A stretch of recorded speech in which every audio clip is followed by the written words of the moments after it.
All right, so this is May-June 2021, variant 1-2. Let's start. Now, question number 1. Use the data booklet may be appropriate. Which statement about Avogadro's constant is correct? So what is Avogadro's constant? We know 1 mole of anything has Avogadro's number of particles. Yes? So 1 mole has Avogadro's number of particles, and we know that value is 6.02 10 to the power 23. So they say it is the mass of 1 mole of any element. Is that true? No. Mass of 1 mole of any element is not the Avogadro's constant. It is going to be the it is going to be their AR, right?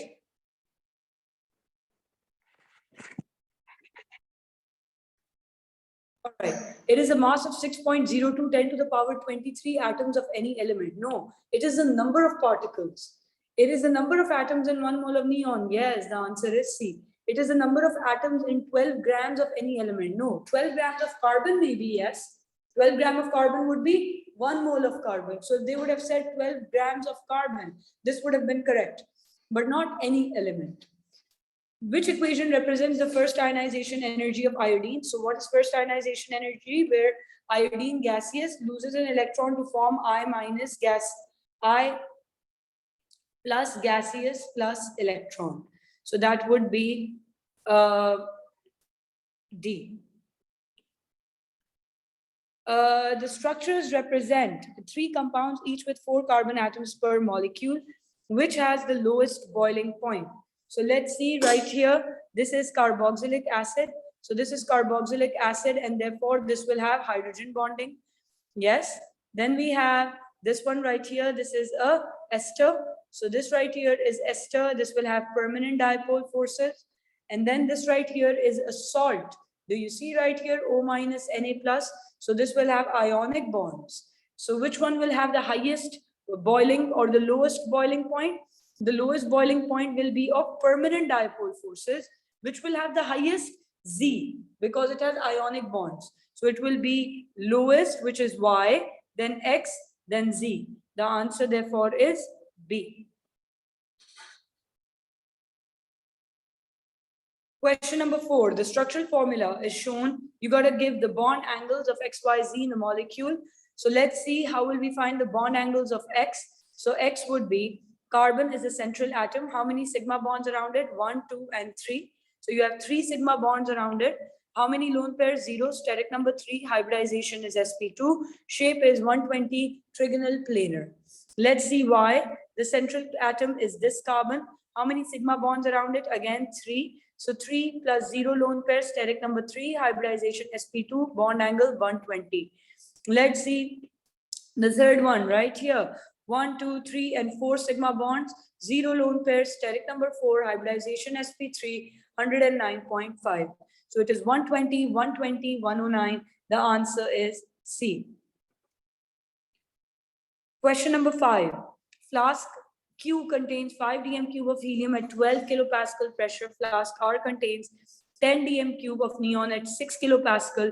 If the flasks are connected at constant temperature, what is the final pressure? So we know it is P1 V1 is equals to P2 V2. Let's do it for helium first. For helium, what is the pressure? 12. What is the volume? 5 is equals to. What is the second pressure? P2, we don't know. What is the volume? Since we've connected the 2 flasks together, the volume would be 5 plus 10, that is 15. So this would be 60 upon 15. That would be the value of X, which comes out to be 4 kilopascals. Then let's do it for the other gas, which is neon. P1 V1 is equals to P2 V2. What is the pressure of neon? 6. What is the volume? 10. What is P2? We don't know. What is V2? Again, you've connected the 2 flasks, so that will be 15. Yes, so this would again be 60 upon 15 is equals to X, and this comes out to be 4 kilopascals as well. So you add the 2 partial pressures, and that will give you the total pressure as 8. Question 6. Sodium chloride, water, air present in 3 states of matter, solid, liquid, and gas. Which row is correct? Now, sodium chloride, We know this is solid, water is liquid, and we know that air is gas. So which row is correct about the particles? So we know in solid, particles are in fixed positions, right? So they are held in fixed positions, they won't be moving. So particles held in rigid structure, true. Particles are stationary, resistant to shape. Okay, yes. They can be easily compressed. They are saying liquid. No, liquid cannot be compressed. So A is wrong. Particles move. Okay, B cannot be easily compressed. Can gas not be compressed? Gas can be compressed. Can't be B. Particles stationary, particles move. Liquid particles are not stationary. Therefore, this is also wrong. The answer is D. In solids, they are resistant to change of shape. Yes, because you can't compress it. Cannot easily be compressed. Yes, liquids cannot be compressed. Gases can be compressed. Yes, that is true. The answer is D. Question number 7. The reaction pathway. For diagram, the catalyzed reaction and the uncatalyzed reaction is shown. So you have N2,3H2 giving 2NH3. This is a reversible reaction. And if you see right here, the reactants have more energy and the products have less energy. So if reactants have more energy, products have less energy, the reaction is exothermic. And you know for exothermic, what will be the activation energy? The activation energy would be just this bump. Yes. Now this is for the forward reaction and this is probably uncatalyzed. When you catalyze it, they say that which represents the activation energy for the first step in decomposition of ammonia. Now decomposition of ammonia is the backward reaction. So they are asking you about the endothermic or the backward reaction. Yes, the forward is exo, the backward is endothermic. So they're asking you about the activation energy of the backward reaction. And we know for the backward reaction, the whole thing is the activation energy. Yes. Now they're asking you for the first step. So for the first step, it would be what? Just this, D. If they were talking about the entire thing, it would have been C. But they're just asking you activation energy for the first step, which is just this. And that would be this entire energy because it is endothermic or backward reaction. The answer therefore is D.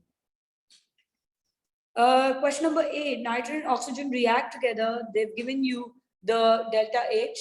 This is plus 180. Now they're asking you, what is the bond energy between NO? So let's find the bond energy. Let's see. Let's see how to find the bond energy. Now, nitrogen, now if the bond energy is required, then you will calculate the delta H using bond energy as well. And if you remember, delta H is equals to bonds broken minus bonds formed. Bonds broken are always of the reactant. Bonds formed are always of the product. So let's see. Now, what are the bonds broken? These, right? Let's pick the bond energies from the data booklet. So you will do delta H, the value for which is given to you as 180. So you do 180. What are the bonds broken? Let's pick it from the data booklet. So right here we have the data booklet. Let's see the bond energies of nitrogen and oxygen. Oxygen is 496, nitrogen is 944. Yes, so it will be 944 plus 496. These are the bonds broken minus 2 times X. Why 2 times X? Because you have 2 moles of NO. And when you calculate this value, 944 plus 496, 180 minus all of this, divided by 2. This comes out to be 630 kilojoules per mole. The answer therefore is A. Now, question number 9. The equation for redox reaction is shown. Which species is being oxidized in this reaction?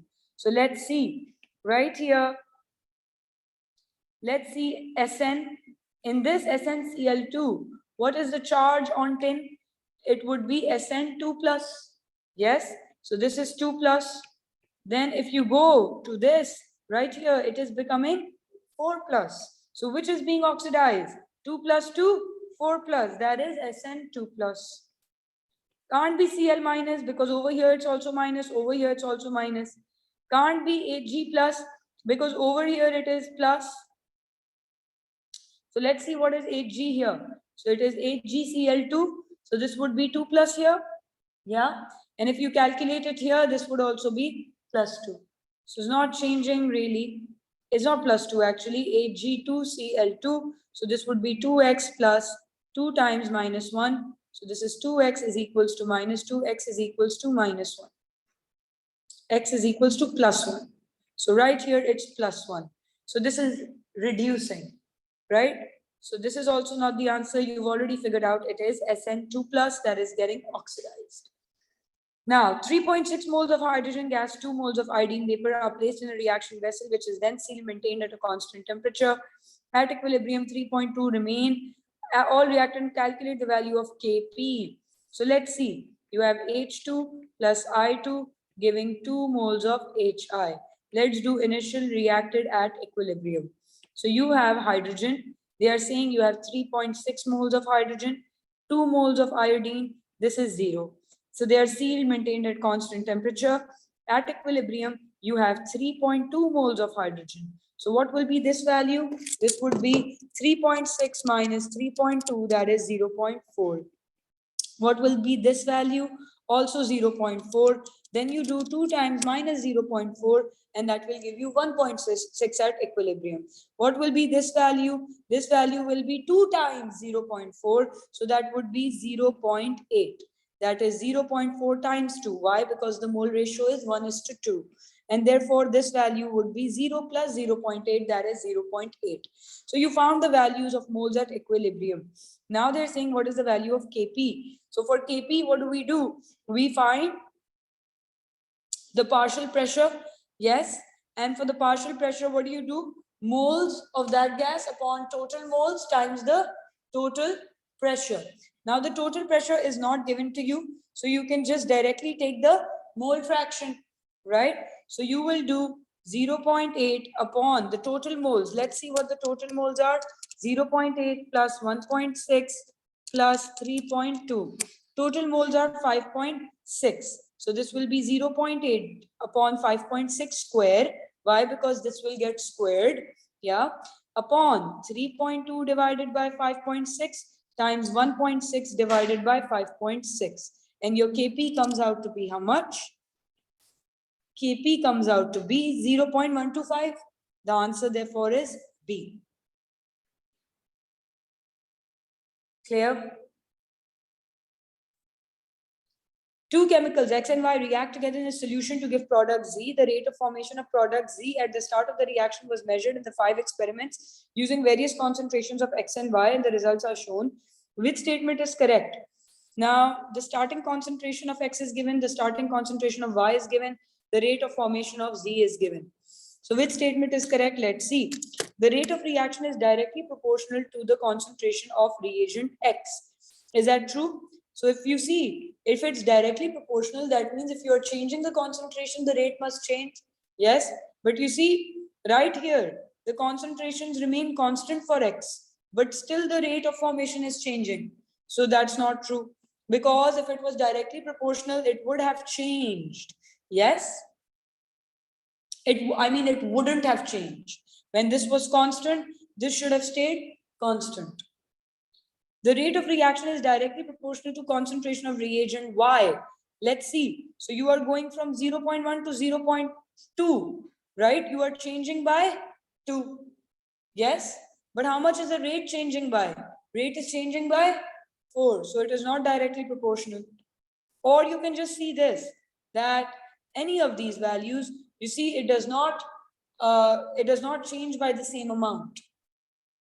The rate of reaction is not affected by concentration of reagent X.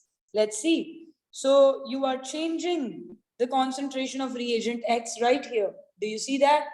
Yeah. And Y remains constant.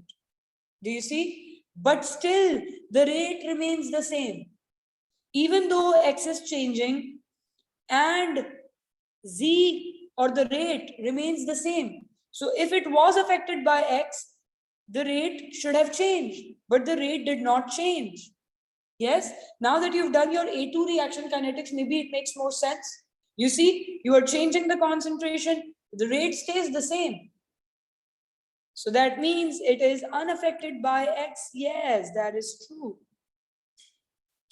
Rate is not affected by concentration of reagent Y. Rate is affected by concentration of reagent Y because when these two are constant and this is changing, the rate is also changing. So D can't be the answer. The answer therefore is C. A sample of SiCl4 is added to cold water. So you have SiCl4 to cold water. What will this give you? This will give you SiO2 and HCl. Which statement describes the mixture formation at the end of the reaction? So you get SiO2 and HCl. Yeah. So you have an acidic solution and you have a precipitate. What is your answer? Acidic solution with no precipitate? No. Acidic solution with white precipitate? Yes. Neutral solution? No. Neutral solution? No. The answer therefore is B. L and M are elements in period 3 of the periodic table. So we know we have sodium, magnesium, aluminum, silicon, phosphorus, sulfur, chlorine, and argon. I'm not doing argon because like it's unreactive. Now the oxide of L is solid at room temperature. So let's see the oxides. Sodium oxide, magnesium oxide, aluminum oxide, silicon dioxide, P4O10, SO2, SO3. It can't be sulfur because the oxide is not solid. Sulfur oxide is gas. SO2 is gas. Can't be sulfur. The chloride of L does not react with water. So let's see the chlorides. It would be NaCl, MgCl2, AlCl3, SiCl4, PCl5. All right, let's see. They're saying it does not react with water. So let's see which of these will not react with water. Aluminum chloride reacts with water. SiCl4 reacts with water. PCl5 react with water. And what is this reaction called? Hydrolysis. These two don't react, they dissolve. So it can be NaCl, it can be Na or Mg. Argon is the only element with period 3 with a lower melting point than M. So the other guy is M. So we know that L is either sodium or magnesium. Yes, we figured that out. It is sodium or magnesium. So L is definitely magnesium or sodium. Can't be PCl5, can't be Al2S3. Yeah. Now the other guy is M. Let's identify M. They're saying argon is the only element with a lower melting point. If you remember the trend in melting point, this was the trend in melting point across period 3. Sodium, magnesium, aluminum, then there was a big jump, silicon, then there was phosphorus, P4, then there was an increase, S8, then there was chlorine, and then there was argon. Yes? So they're saying argon is the only one which has a lower melting point than this element. What is that element? Chlorine. Do you see? Only chlorine is the one which has the second least melting point. The answer therefore is NaCl. So you know M is Cl and L is either Mg or Na. Can't be B. Question number 14. If a farmer requires solid compound to raise the pH of the field from 5.5 to above 6. Now they want to increase the pH. Yes. So they want to make from acidic to a little alkaline or less acidic. So it requires a compound to raise the pH from 5.5 to above 6. Which compound could the farmer use? So you need something which is alkaline. So now can you use ammonium? Ammonium you can't use because ammonium compounds, ammonium is a conjugate acid. Ammonium will release H plus. It will release H plus and it will decrease the pH. So you can't use ammonium compounds.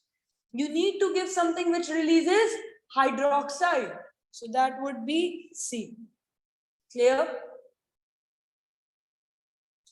Because hydroxide is basic, it will increase the pH. Z is an anhydrous compound of group 2 element when Z is heated, okay, so Z is group 2. What do we have in group 2? Magnesium, calcium, strontium, barium. When Z is heated, undergoes thermal decomposition, two different gases are formed. Where do we get two different gases? In nitrates. Do you remember? So Z nitrate, let's say, will decompose to give Z oxide, 2 moles of NO2, half a mole of O2. So Z definitely is a nitrate. Can't be carbonate, can't be carbonate. Because carbonate only gives one gas, carbon dioxide. Z has low thermal stability compared to other group 2 elements containing the same anion as Z. So now you have two options, barium nitrate and you have a magnesium nitrate. They are saying thermal stability of Z is low. So do you remember the trend in thermal stability down the group? Down the group, the thermal stability. So what happens? Barium has more radius. Yes, therefore less charge density. Less charge density, therefore less polarizing power. Less polarizing power, so this will be more ionic, less covalent nature. This will be more covalent nature. So which is more strong? Barium nitrate, more thermally stable. So they are saying Z has less thermal stability. So what will be Z? Magnesium nitrate. The answer therefore is D. Barium nitrate is thermally stable. Which row gives a mixture that both results in oxidation of halide ions? So let's see. All right, so halide ions mixture of AgNO3 and NaCl. So let's see what happens here. In AgNO3, we'll just see. Even if this one doesn't, you don't have to check the other one. All right. So in AgNO3, that will give you Ag plus, Cl minus, giving you AgCl. In this, Cl is minus, and here also Cl was minus. Is there any change? Is there any oxidation of halide? No, can't be the answer. Bromine and NaCl. So when you take bromine with chloride ion, can chloride ion displace bromine? Can it displace bromine? No, because chloride ion is less reactive. So this can't happen. Cl2 and NaBr. So Cl2 plus Br minus. Can bromide ion displace chlorine? Yes. This will make what? Chloride and bromine. So let's see. So in Cl2, this is 0 becoming minus. Is this oxidation? It is reduction. And this goes from minus to 0. Could be. All right. Okay, right here in NaOH. So the Br here is minus. And when it reacts with NaOH, Br is released as minus also. Yes? So this is also not changing. Not the answer. Let's see this. Br2 and NaI. So iodide ion, can it displace bromine? Yes. It'll make iodine and Br minus. So here you can have it. H2SO4 and NaBr. So do you remember H2SO4 with NaBr makes HBr and that further reacts to give Br2. So Br is going from -1 to 0. Do you see there is oxidation here? And do you see there is also oxidation over here of a halide ion? So there is oxidation of halide ion in both the reactions. Answer therefore is D. Chlorine gas is widely used to treat contaminated water when chlorine is present. Okay, this is a quick recall. I told you when you add chlorine to water, it gives you HClO. This is chloric 1 acid. And this guy is what kills the bacteria. So what do you have? ClO minus. That kills the bacteria. What environmental consequence of uncontrolled use of nitrate fertilizers? So nitrate fertilizers. First thing, let's see. Nitrate fertilizers, you're using them on soil.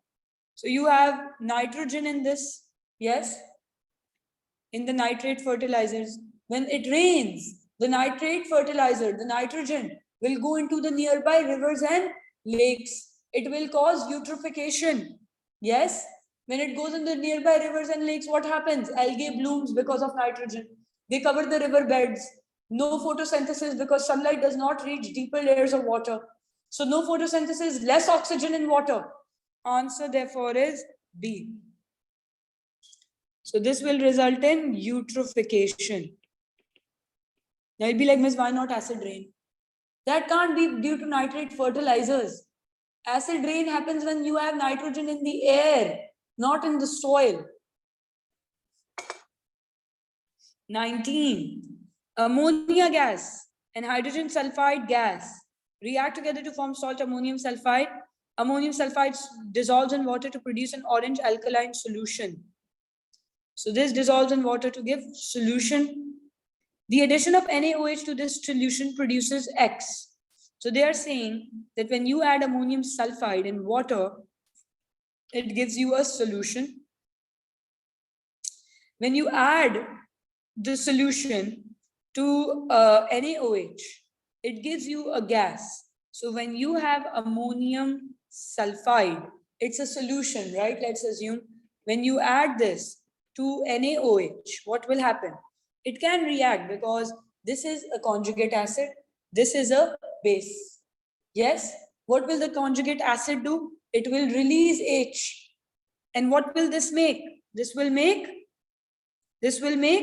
ammonia because this is a conjugate acid. What do acids do? They are proton donors. So this will lose the H, make ammonia. So what is this gas X? Gas X is ammonia. Can it be A or B? No. Then they are saying addition of HCl to this solution. So now when you are adding ammonium to HCl, which gas will you produce? So to a separate portion you are adding this, which gas is produced? So now HCl will react with this, they are saying, with ammonium sulfide. And what will you get? So what gas can you get? Can you get NH3 from this? No, because now this is a stronger acid. This will lose the H. Yeah. So this will lose the H. And the most probable gas that you can get is H2S, not ammonia for sure. Therefore, the answer is C. Clear? Compound P is treated with excess of hydrogen gas in the presence of nickel catalyst. The product is fully saturated. So this is P. You are adding hydrogen gas. So this is electrophilic addition. Yes, where the alkene will become alkane. What are the number of chiral centers? Now, can I just make them alkenes? Can I just make them single bonds? Can we just make these single bonds so we can figure out the chiral centers? Let's see. Let's see this one. These can't be chiral because more than one hydrogen. Yeah, can't be chiral, can't be chiral, can't be chiral, can't be chiral, can't be chiral. Yes. Let's check this one. Can this be chiral? No. There's a CH3 here. Yes. Can this be chiral? No. This carbon is not chiral. Let's check this one. Now this has 1 bond, 2 bond, 3 bond. Fourth will be a hydrogen. It has 1 H, 1 CH3, and the rest is this stuff. And the fourth is this stuff. Are they all different? Yes. Can this be chiral? Yes. So this is chiral. I'm just marking it with a dot like that. Let's see this. Can this be chiral? 1 bond, 2 bond, 3 bond. Fourth will be a hydrogen. Are these different? Are these different? This is different, this is different, this is different, H is different. Yes, they're all different. So this will also be chiral. Let's check this. You have 1 bond, 2 bond, 3 bond. Fourth will be a hydrogen. Can this be chiral? Yes. Let's check this. Can this be chiral? No, because it has a CH3 here, a CH3 here. Can't be chiral. Can those CH3s be chiral? No. These CH3s are also not chiral because they have H's. Can this be chiral? Let's check. You have 1 bond, 2 bond, 3 bond. Fourth will be a hydrogen. Yes, this is chiral. Let's check this. This is 2 hydrogens, can't be chiral, can't be chiral. Let's check this. Can this be chiral? So you have 1 bond, 2 bond, 3 bond, 4th is a hydrogen. Yes, this is also chiral. One is a CH3, one is a H, and the rest 2 are different. So how many chiral centers do we have? 1, 2, 3, 4, 5. Answer is B. Clear? Is this clear? Kids online, do you understand this?